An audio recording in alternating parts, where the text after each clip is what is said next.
Both of these movies are Disney films, and although they contain lots of Disney cliches like shapeshifters and music sequences where the main character ages during the bridge of the song, these films are different than a majority of the other Disney movies because they're one of the few times where the main villain doesn't get to sing a song at all. The movie starts off with a long ago narration and gives us the history of gods and humans using 2D animations. There's this one kid and the character is strange as hell. The kid can't help but feel like an outsider. But then one day, the elders direct the child to the stones on the hill, and this is where the kid learns about his or her heritage. After getting a message from old relatives, the kid goes on a journey and follows the stars. The stars lead this main character to this island, and after they go into the room with the statue that breaks, that's when the hero training begins. The hero in the movie is a demigod, meaning he's more than a man, less than a god, like the dog from Sandlot. The demigod grew up in a broken home. He was abandoned by his biological parents and raised by other people. I had human parents. They did not want me. It's a scientific fact that orphans grow up to become superheroes. With that in mind, the demigod is hell-bent on saving the world to get his image immortalized in the stars so generations never forget him or his deeds. The two characters from the island become friends and make a deal. We learn during the scene where one of the characters finds pieces of the old ships that he or she is fascinated with exploring and stuff like that. That was part of the mast of the Argo.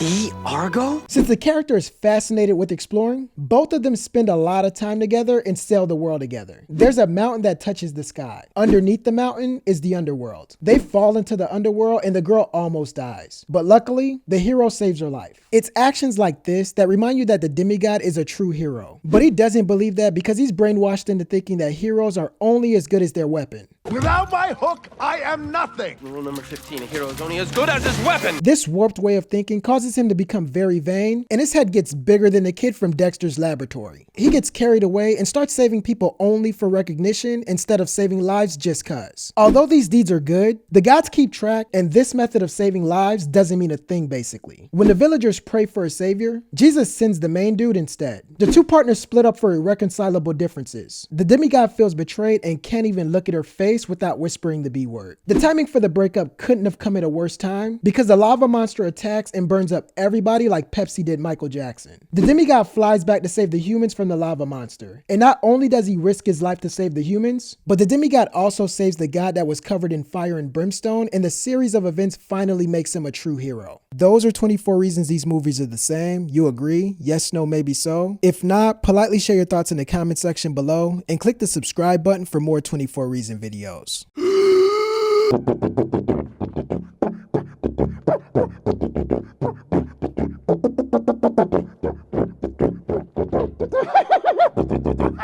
Best elevator music I've ever heard.